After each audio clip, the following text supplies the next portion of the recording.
Welcome to Silverstone for ITV's special preview of British Grand Prix weekend. I suppose it's an adventure, if you like that sort of thing. Silverstone in April is a whole new ball game, and believe me, it's very heavy going at the moment. Hello there, good afternoon. This is the first time the British Grand Prix has been staged in April, and there won't be too many complaints if it's the last. Coming to Silverstone today has been a pretty unpleasant experience. The organisers have major problems. Well, basically we have to make an announcement, having consulted with the local police, that the heavy rain over the last 13-14 days has caused severe damage to the public car parks. So we've taken the decision to close the public car parks for tomorrow, Saturday qualifying day, in order that we can prepare the car parks properly and deal with Sunday, the race day, and to deliver to the fans an enjoyable Sunday Grand Prix day. Just to underline that for you then, all public car parks closed tomorrow. Only travel by coach or, if you've got one, by helicopter. Ticket refunds will be available, and those will happen automatically. Don't phone up. I'm assured by the Silverstone organisers that will happen automatically for you.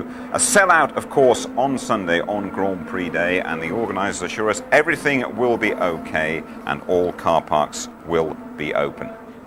Tony Jardine with me as always. Also John Watson, winner here back in '81 in the McLaren, and a lot to do with Silverstone at the moment. John, I've just gone outside and a bedraggled fan has come to me and said, what are we doing here at this time of year? Can you answer him?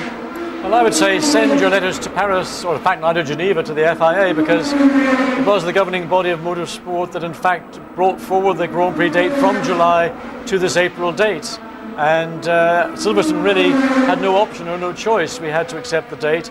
We hoped that it would be a fine Easter weekend, and we still hope it will be fine Saturday and Sunday, but clearly with the rain that's fallen over the last number of days, it's been very difficult. Sadly, the weather forecasts disagree with you, John, don't they? Tony, is it a much more dangerous game when the conditions are like this? Well, yeah, I mean, it always is. We see the superb skills of the drivers, you know, the Schumachers, the cream coming to the top, but of course it's very, very dangerous.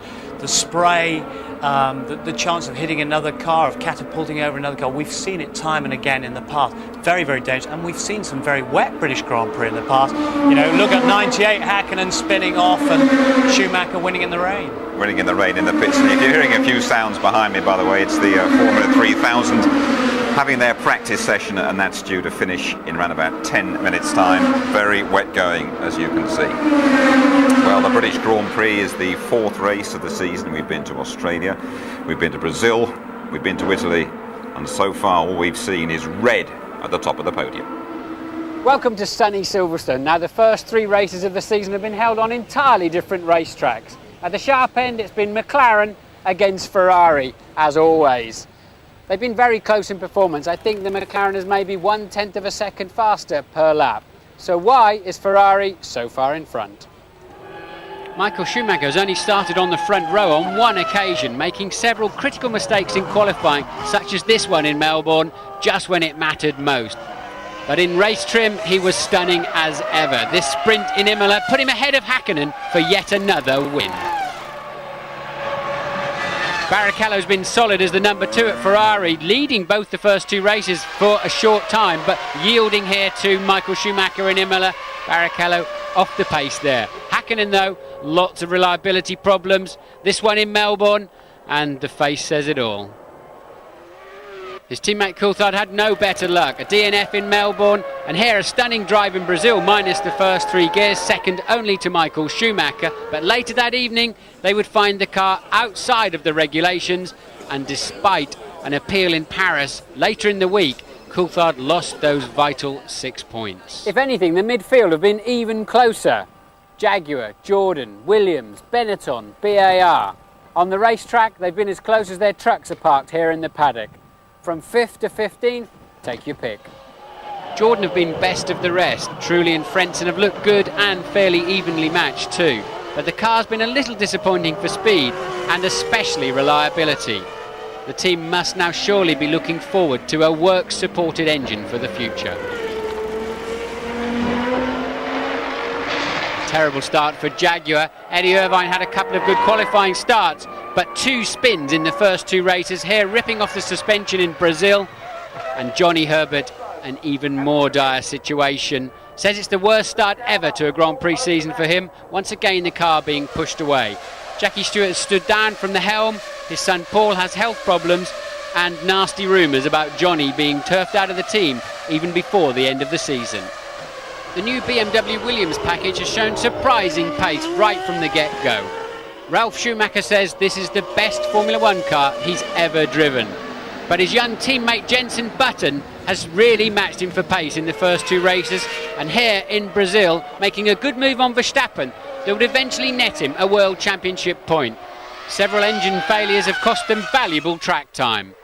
Flavio Briatore back at the helm of Benetton. Renault have bought the team. Fisichella occasionally on the pace. Vert struggling a little.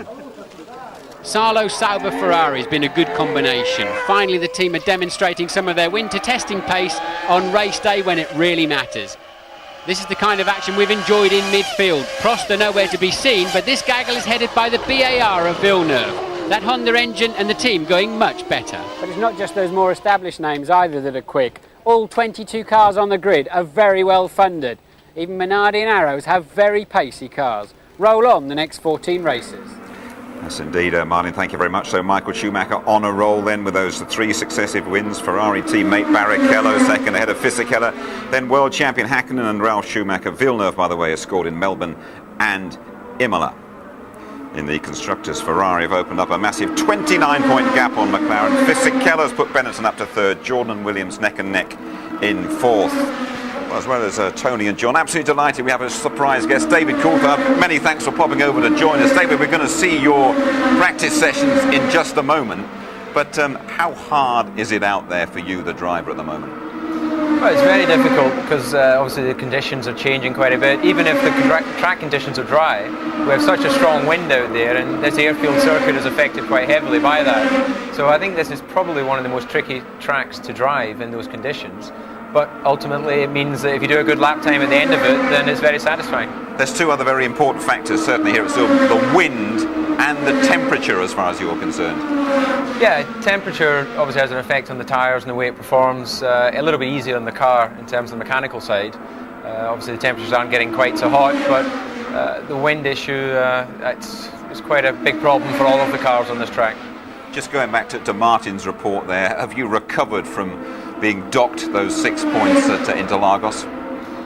No, I'm still very disappointed to have lost those points because I feel that I worked hard for those points given the problems that I had in the race. And if you look at the lead we had over the 3rd car, there was no way, even with the 1 millimetre or the 2 millimetres that the front wing was out, that we gained a performance advantage from it. I do understand that rules are rules and you have to run within those rules, but I think there was a possibility for the appeal court to maybe show a little bit of leniency because of the circumstances that led to the problem. Got a heck of a job to catch them now, haven't you? Yeah, it's a big gap between ourselves now and Michael, but it can be done, and we're certainly not going to sit back and watch him run to the championship. We're going to fight him all the way. Okay, David, thanks very much indeed for the moment. This actually gives us a rare opportunity, this programme, to have a look at the practice sessions we've been talking about. Let's join Martin and Murray. We don't normally see the 2 one-hour sessions of free practice on Friday morning, so it's worth establishing the fact that the times do not count for the grid, for the race itself. David Coulthard was getting in his car, then out goes the first of the Prosts, Jean Alesi. And Martin, it started to rain later on, but the problem this morning, of course, was this terrific wind that was blowing across the track. Yes, it does affect the circuit here very much. Obviously an old airfield many years ago, over 50 years ago. It's up on a plateau, very exposed, and very much depends which direction the wind is blowing from. If you're turning into a 20-mile-an-hour wind, it gives you more downforce into a corner. But if you turn across the wind in a high-speed corner, really does unsettle the car. Mika Hakkinen finishing the lap there. He was fastest at this point of the session. He didn't stay fastest. But really, we shouldn't get too exercised about that, because what they're doing in this session is checking things like the setup of the car and various other technical points. That's Rubens Barrichello in the Ferrari. He went out fairly early. Michael Schumacher, his teammate, the fancied man for Sunday's race, of course, left it very late indeed. But Martin, they after all of them had been here for most of last week, testing when the conditions were good and bad. Yes, but it takes a very brave man to sit in the pit saying, OK, I know the setup exactly, my car's fine. The damp track, the wind conditions you've already mentioned, they want to go out and really make sure the car is handling as they expected from the test last week. And there's probably some new pieces on each of these cars, constant development going on. But I remember when I drove for McLaren, for example, in '94, we did 42 days testing here at Silverstone during the season. Well, there's a man who needs all the mileage he can get. Jenson Button, the young British hope in the Williams BMW. His teammate Ralf Schumacher there talking to Gerhard Berger, the boss of the BMW sporting side. Oh, and look down there, the green Jaguar, Johnny Herbert, surely the most unlucky man in Grand Prix racing. Yes, why is this, that this can happen to one driver and not another?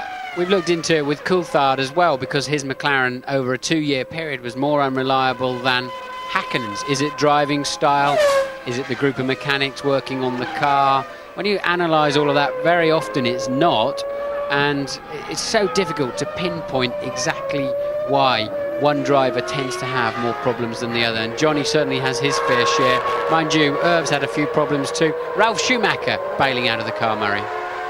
Yes, not altogether unexpected. Sadly, these days, we expect the Jaguars to be in trouble. They've got this problem with the Cosworth engine. BMW, which power the Williams, are an entirely new team back in Grand Prix racing after retiring in 1983. And Mika Häkkinen pushed back into the garage. Now we're getting to about the point in the session where the skies overhead deposited their contents on the track. It got very wet indeed, and as you see, the Ferrari with the barge boards, those yellow covers there going over the barge boards, those are the things that gave the problems in Malaysia. Yes, I think Ferrari may be using that almost as a PR thing now. Yellow, of course, is the house colour of Ferrari. Many people think that it's red, but Häkkinen, he's seen the rain coming down. You saw the Union Jacks there stiff with the wind, but Michael Schumacher, of course, they haven't had as much testing. Ferrari, based over in Italy, most of their testing is done in Italy and Barcelona. He's going to maximise any chance he gets to check the Ferrari out in the wet conditions. Yeah, Ferrari are quite happy if it's wet, actually, because they say we've got the man in Grand Prix racing who is best in the rain.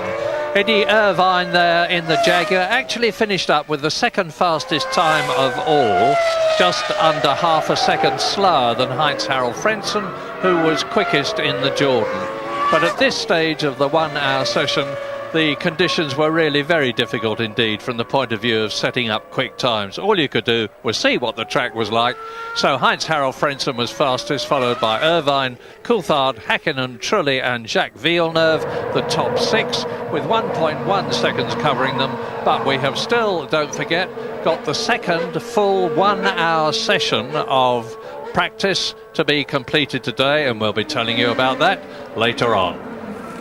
So then, David, I would think in those conditions you must just be pleased to get round and get a decent time on the clock. Yeah, I'm not too disappointed with the time. I think that it's reasonable to expect that the Jaguar and the Jordan were probably running lighter fuel than we were. We were sticking to our normal Friday programme, concentrating on race setup. John, let's come to you. How important is it for a British driver like David to do well in his home Grand Prix? I think it's very important to do well, but remember, David is British, but he's not English. Eddie Irvine's Irish, and he's British as well. What's the point you're trying to make? Well, you know, I sometimes wonder, does David really get a fair crack of the whip from the national press, which actually is the English press? And we've got Johnny Herbert, who is English, and Jenson Button, English as well. Jenson is the future as far as the media and press are concerned. And sometimes I feel David has not been dealt as fairly by the press as his results sometimes would justify. Is that fair comment? Do you feel hard done by, badly treated by the old scribes? Well, thank you, John, for putting me in a difficult position. No, I think that there was a comment at an award ceremony the other night that said that Eddie Irvine was British driver up until he lost the championship, or lost the chance to win the championship. Then he became the Irishman again. Yes. And maybe that's fair enough. But the fact is, I got a British passport. I was born in Scotland, proud of that. And I need as much support from the British media, which John quite rightly says is largely an English media, to get my story across. I think, talking to Eddie, it doesn't mean that much to him to drive here. Does it mean a lot to you? Absolutely, yeah. I like all Brits. I'm proud of what we have here. We're our own little island, and it's got the best group of people in the world. So we're going to defend it against all those nasty foreigners. So my first job is to try and obviously get in front of Michael this weekend. Okay, thank you, David. David had a very interesting second session, by the way. We'll be seeing that a little bit later on. Plenty to look forward to, a competition to win a super sporting weekend, your chance to go to the FA Cup final and the European Grand Prix at the Nürburgring. You stay in the dry and we will bring it to you.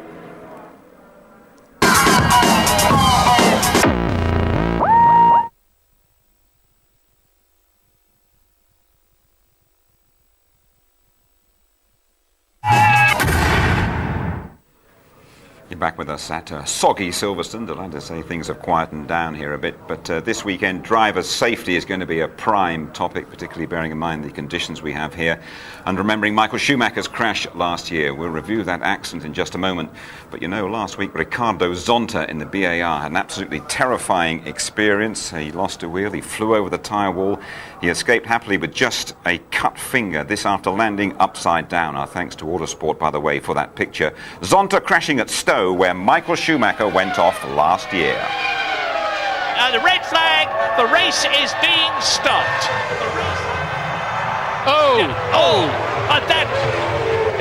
That's Schumacher, isn't it? Michael's slamming the steering wheel. I don't know whether it's through frustration that he's out of the race, or frustration because he knows he's injured something. Michael's struggling to get out of the car a little bit. I wonder if he's hurt his legs.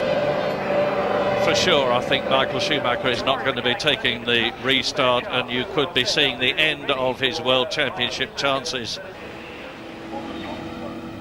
He's waving, look, that's Schumi with his arm up in the air saying, well, thank I'm not too bad. No, thank heavens for that. That is more of a relief to me than I can tell you. Let's talk psychology. Just over there last year, Michael Schumacher had a nasty crash, broke his leg. You've had three very bad ones, Martin. At Monaco, I remember, at Dallas, and then at Melbourne. What's the driver's state of mind after something like that? Are you worried about getting back in the car and getting into battle again? Your first thought is to get back in the car either immediately if you're not injured, or as soon as possible after you've healed up. It's a mentality that you have. We're professional racing drivers, and that's what we do for a living. So the thought of, I don't fancy that anymore, just isn't on the agenda at all. Interestingly, some drivers say, look, if the car fails, I'm more comfortable with that because, it shouldn't fail again. Other drivers say, I made a mistake, I know I won't make that mistake again. I'm definitely from that school. If I made a mistake and went in the wall, I thought, okay, I can fix that.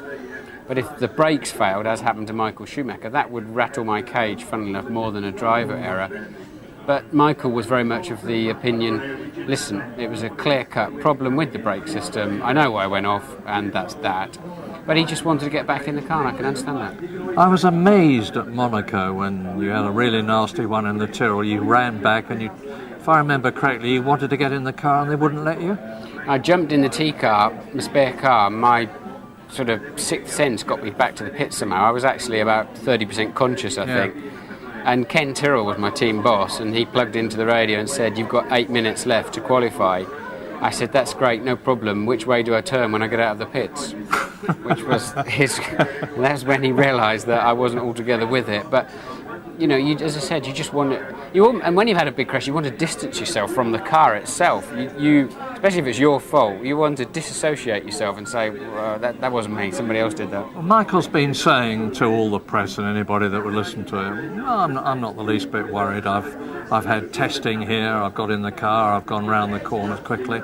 But nevertheless, when you get to race conditions, is there going to be some reflex thing in the mind that says, I'm in the race and this is where it happened last year? No. He'll I'm sure the first time he went round in the test, he gave it a bit of a glance and thought, oh, OK, I'm back and I beat you in the end. He won't think about it again. And Michael's quite clear he's not going to let it affect him, and he won't. He's been saying that Silverstone have done what was necessary to make that corner safer. What does that mean? Well, they've increased the tyre barriers and the way they're put together, and many other aspects of how an accident can be accommodated when you arrive into a 180-degree corner at 195 miles an hour. So apparently it's all right. Well, when the race begins, we'll see. Indeed, we will, Murray. What about your psychology as regards accidents? I mean, do you think about them, or when something happens like happened here to Michael last year, just put it out of your mind when you race here? What occurs? Well, absolutely, you just put it out of your mind. You know, I've, touched wood, thankfully never had any big accident, but whenever I have gone off the circuit, even if you've had a little bang to the head or whatever, you literally want to get back in the car. It's just it's a hurdle that you have to get over because it's getting in the way of you doing the lap time. So I think all the drivers get over these incidents very quickly, and we want to be back out there and trying to get the quickest time. Are there any particular circuits that drivers look at and think that one's a bit dodgier than another? Yeah, of course. You know, you have to give more respect to some corners on tracks around the world than you would on others. If you've got a lot of runoff, then you won't even give it a second thought when you enter the corner as to whether you're going to try and go a little bit quicker. If it's somewhere like Monaco or if it's somewhere like Spa, where some of the corners you don't have a lot of runoff, then you really have a good deep breath when you enter the corner. But ultimately, that adds to the reward and the enjoyment when you come out the other side. Right. David, we're going to see your second practice session in just a few minutes' time. I know you've got to leave us, but I just want to show everybody out there what happened to you in the second session. There you are in car going off, and the story doesn't actually end there, does it? No, absolutely not. I pulled off the circuit because I had lost hydraulic pressure with the engine. It then started again and got me back half on the track. Unfortunately, when the pickup vehicle came to try and drag me out of the mud, it got stuck. As you can see, I took my boots off. I jokingly said that I buy my boots and the socks are provided by the team, so I'd rather lose a pair of socks than have to buy a new set of boots. But I went there to try and help them get the car back onto the track. But really, the conditions here is terrible, not only for the marshals, but for all the spectators as well, who've lost some cars in the car parks. And a vivid example there of why the car parks are going to be shut tomorrow for qualifying. And before you leave us, David, you came through last year, you won here. What are your expectations this weekend? Well, of course, I'd love to win again here. I think that would just be fantastic. But there's two main people I think that are on my way in trying to do that, and that's obviously Michael and Mika. But nonetheless, I'm going to be trying as hard as I possibly can in qualifying and then ultimately in the race to try and see if I can get another 10 points here. I'll let you into a little secret. We have a sweep at every Grand Prix weekend, and I put your name at the top more often than not, and I've dropped dollars, pesetas, Brazilian whatevers all over the place. So is it worth me putting my little pound coin in there this time? Well, it's going to be difficult. There's no question that both Michael, with his confidence just now at the start of the season, 3 wins, Mika's determination, obviously. You know, I'm battling against my two main rivals who are double world champions, and I'm still trying to get that level of confidence that you get from winning a championship. So it's not easy, but I'm close. I'm knocking on the door, and I just need to have the reliability and get a good start, and then I think it's possible. David, thanks for joining us today. We really appreciate it, and of course, the very best of luck this weekend. Thanks. Good. Well, over the past couple of seasons, you probably got used to seeing Sylvester Stallone around the Formula One circuit. Mr. Stallone was trying to get things together for an F1 movie. The project never materialised, so Grand Prix, the movie, back in the 60s, remains the definitive F1 film. Well, we've brought together the star of that film, James Garner, with a modern F1 champion.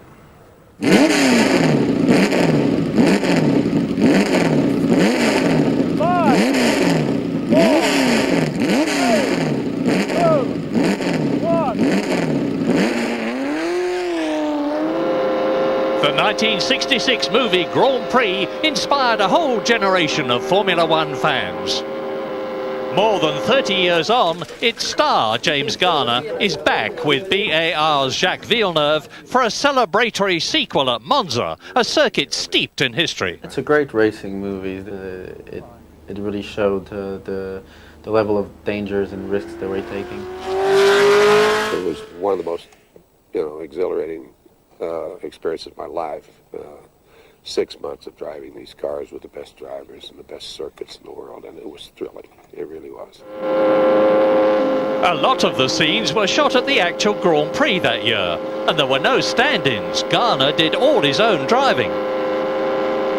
You'd be surprised how fast you can learn when you have, you know, all these race drivers on all these circuits. And we'd learn them 3 or 4 blocks at a time, the circuits, and then eventually we'd be able to learn the whole circuit. Can go? Yeah. So, how would the 97 world champion shape up in a car that was older than him? I didn't feel like there was any point in doing it unless you did it the real way. We had the belts taken out, so it was more real. In today's cars, we are very tight in the car. We don't move an inch. So to be in a car like that would just move around like in a normal road car and be completely out in the open. You don't feel that secure. Once you're in there, you just still push a little bit and try to have fun. And it still felt like a race car. It had a good. The engine wasn't too bad. There was some beef, some power in there.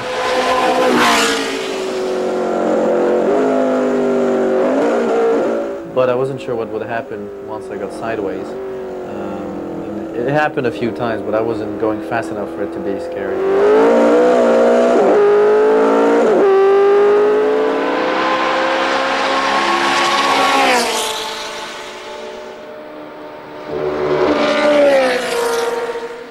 I think he's enjoying himself. They were taking more risks, but they probably weren't pushing the limit as much. Because anytime you made a mistake, you paid quite dearly for it. So it was just very, very, very different. The banking hasn't been used since 1968, but it's still a monument to Monza's glory days. We would have to do a shot where we'd do 6 or 7 cars. This car had to pass him on the left, you know, at this corner, whatever. And then when we ended the shot, we all turned around and raced back. And that was fun. For the first time since finishing the movie all those years ago, Garner was back at the wheel of a Formula One car, and time stood still.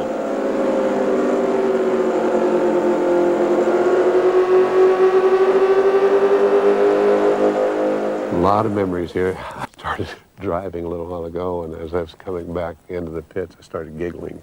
Just giggling. It was so much fun. That was good, like a kid. That's good. Yeah. I had a blast. It was great. And it's good we didn't do too many laps because you get comfortable, then you start pushing, and that's probably when you start hurting yourself. But no, I had a very good time. There'll probably never be another movie like Grand Prix. It's still a true classic.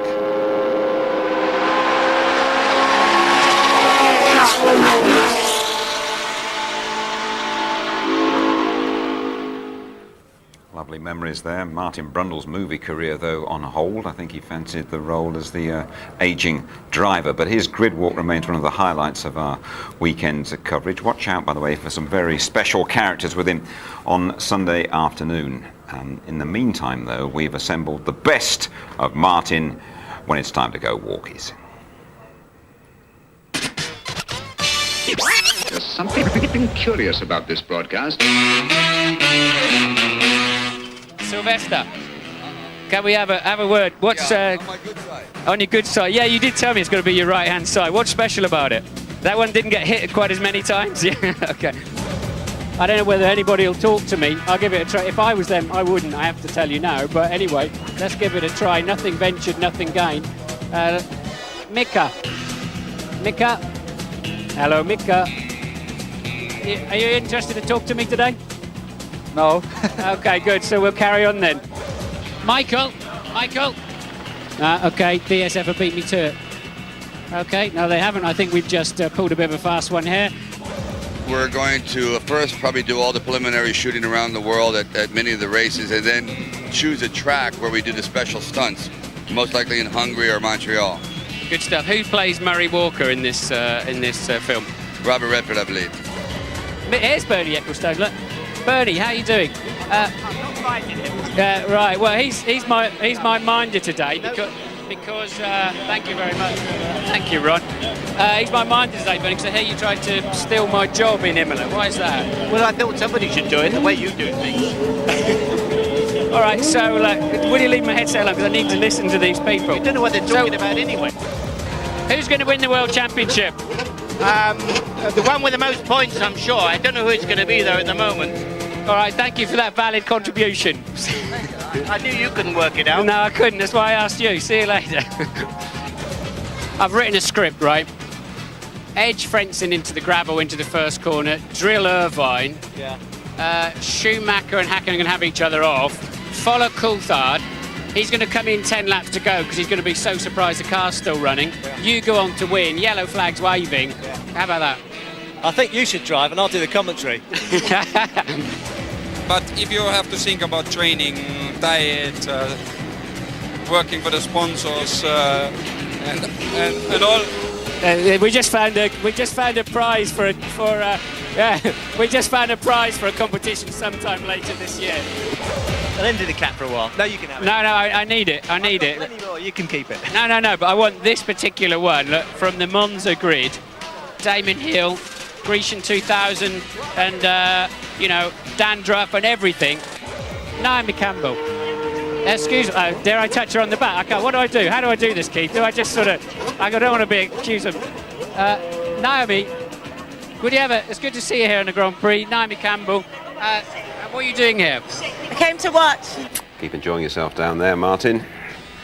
Strong journalistic bent to all his interviews, isn't it? Let's have a word with Elizabeth Hurley. She's here on the grid. See if I can... Can you follow me, Keith? Elizabeth Hurley, hello. Hi there. You're soaking up the atmosphere. Are you a Grand Prix fan? I never have been before. This is my first time, and now I'm going to become a groupie. Yeah. What do you like most about it? Actually, the boys are pretty cute. I can't believe some of the ones I've been introduced to. It's all very exciting. So the technology and the speed at the moment hasn't impressed you as much as the boys? I haven't really seen any speed yet. I'm looking forward to that. We're going up to the first corner, as for the takeoff, or whatever they call it here. It's called the start. What is all this about Brands Hatch? I hear you sort of done a little bit of a deal with Brands Hatch for the Grand Prix. Do you think it'll ever go there? There or Silverstone for sure. There, well, I love it because you're always so absolutely. You never sit on the fence, do you? You've got to be solid. We all know where we stand. Which is fastest, the Ferrari or the McLaren? Ferrari seems to have a one-lap pace, but the McLaren are on the front row of the grid. My tip at the moment is the piano sitting here at the front of the grid. I've never seen that before. Mr. Prescott. Any chance of having a quick word with us live on ITV? Is this your first Grand Prix? No, I've been 3 or 4 times, but what a wonderful day, what a wonderful event, and I'm giving the prize, so that's a great privilege. Best driver to win, but I'm hoping it's Damien. Sorry, who are you looking for? You're looking for Damien? Damien, yes. All right. What do you think of today's Formula One drivers, really? Very conservative. In what way? In what way? No, out of the car, I mean. They're very conservative. We're lacking a few characters like you. I mean, you was a bit wild and mad and outspoken and things, and they're not like that anymore. That is all. He'll be wearing his wellies for the real thing on Sunday. Damien not driving on Sunday. John Prescott probably very relieved about that. Well, Heinz-Harald Frentzen, quickest for Jordan in the first practice session with the best of the second hour. Very wet it was. Let's rejoin Murray. Sadly, the second 1 hour practice session this afternoon wasn't any better than the first this morning. In fact, it was considerably worse as it ended.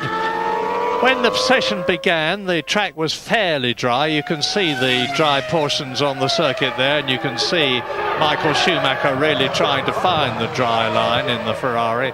But then it got progressively worse. Drivers started to go off. There's the first of them, Jean Lacey, in the Prost, and there was a lot more to come. The teams, of course, had fitted wet weather tyres. Nothing else was going to do in today's conditions. And we had the unusual sight, sadly these days, of Johnny Herbert actually doing some laps in the Jaguar. He'd stopped this morning, they'd put the problem right, he went out this afternoon and he got in quite a few laps. So hopefully he'll be in better shape for the 2 45-minute practice sessions tomorrow, followed of course by the 1 hour qualifying session. Frentzen did quite a few laps in the Jordan, watched by his team boss, Eddie Jordan, keeping his ears and his head warm. And Frentzen looking good in the Jordan, and if the weather conditions are like this in qualifying and in the race itself, they may well suit him. things got progressively worse. David Coulthard went off in the McLaren, as you can see, and not only could he not get back on the track, but the four-wheel recovery vehicle that was supposed to tow him out got bogged down. David tried to get the car into neutral, then decided that discretion was the better part of valour, and very sensibly climbed over the safety fence. And incidentally, he took his shoes off then and walked back.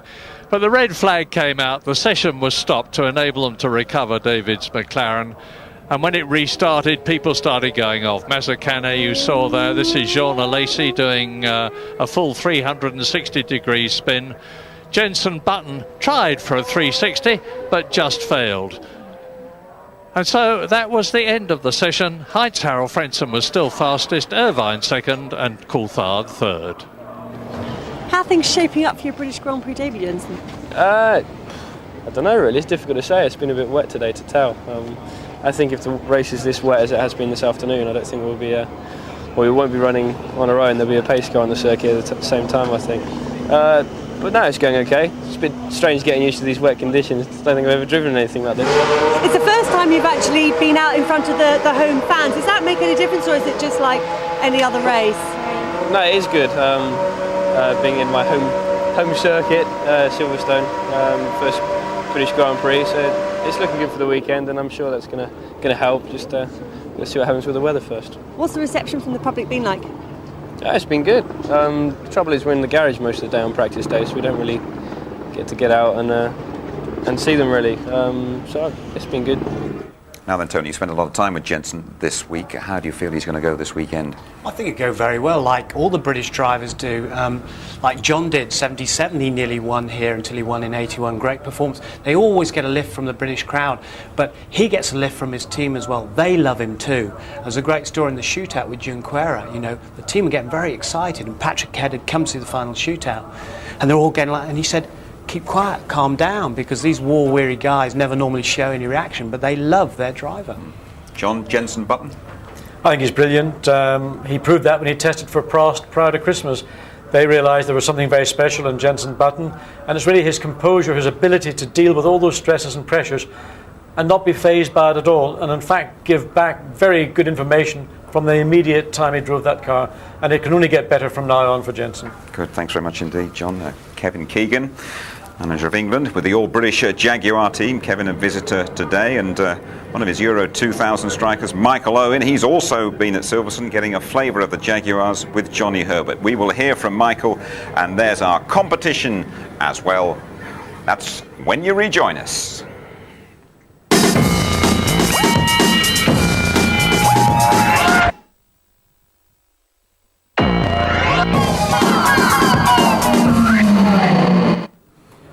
Now our competition. If you like your football as well as your motor racing, this one is right up your street. It's a classic ITV doubleheader of great sporting action. The FA Cup final and the European Grand Prix on the same weekend. You could be at both of them. We're giving away VIP trips for two to the match and the race on the weekend of the 20th of May. We'll whisk you from Wembley to the Nürburgring with top hospitality all the way. We also have a couple of great runners-up prizes.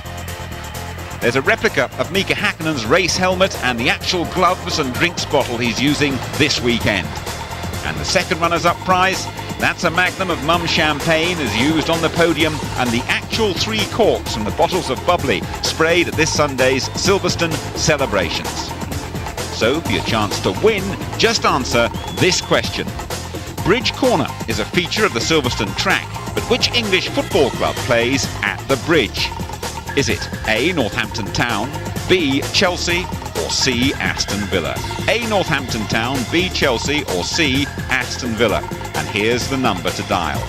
09065 811 811. 09065 811 811. The lines will close on Wednesday the 3rd of May. We'll announce the winners at the Spanish Grand Prix in a couple of weeks' time, and the very best of luck to you all. Yeah, good luck with that. You can check the details of that competition, of course, on the ITV F1 website. Well, we've had David Coulthard and John Watson in here today, and delighted to say Nigel Mansell will be with us tomorrow for our qualifying show. It's the first time that Nigel has joined us, and he'll be with us here on ITV tomorrow throughout the qualifying session. And we are looking forward to seeing him and to hearing from him. Extensive coverage, of course, throughout the weekend, qualifying from 12:30 tomorrow. Now, you be sure to join Tony for a Grand Prix theme night from 8 o'clock on ITV2 tomorrow night. A lot of good stuff in that. And the race, we'll be joined by Sir Sterling Moss before the off at 12 noon. The race off at 1 o'clock, and all reaction, analysis and comment in our highlight show at 11:15 Sunday night. Right. Let's join Michael Owen, shall we, for a little glimpse behind the scenes at Jaguar.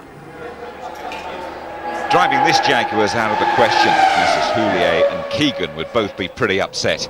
The team's media chief, Cameron Kelleher, shows Owen the ropes.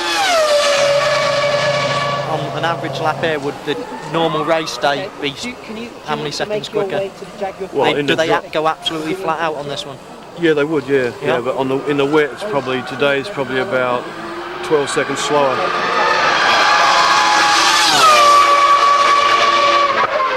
Just to go in and see all the different parts and how the body is broken down, and how can you take bits off and all these different things was mind-boggling.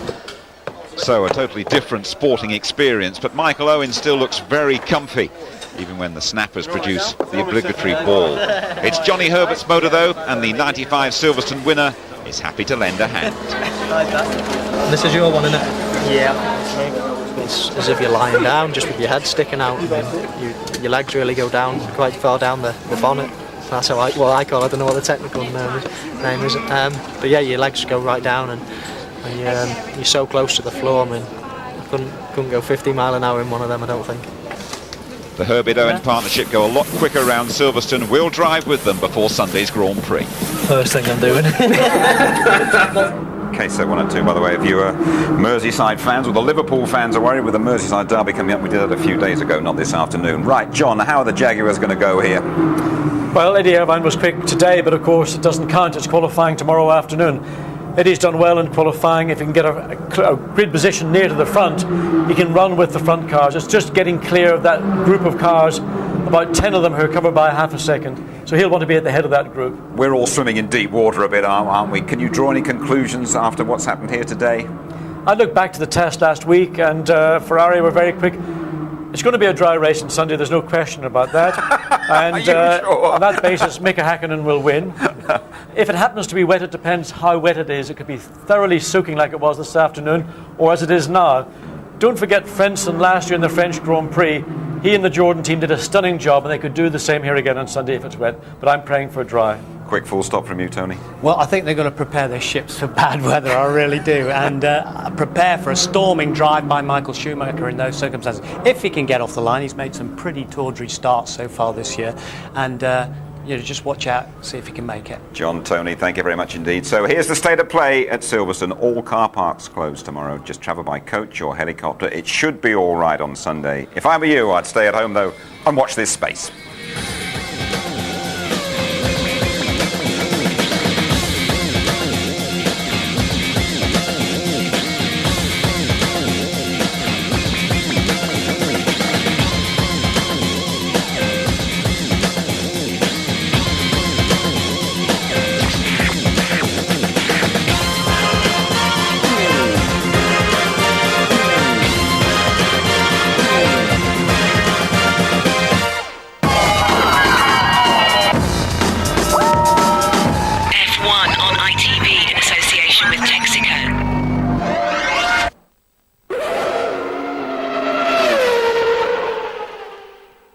If you would like to know more about Formula One, the website address sponsored by livesport365.com is www.itv.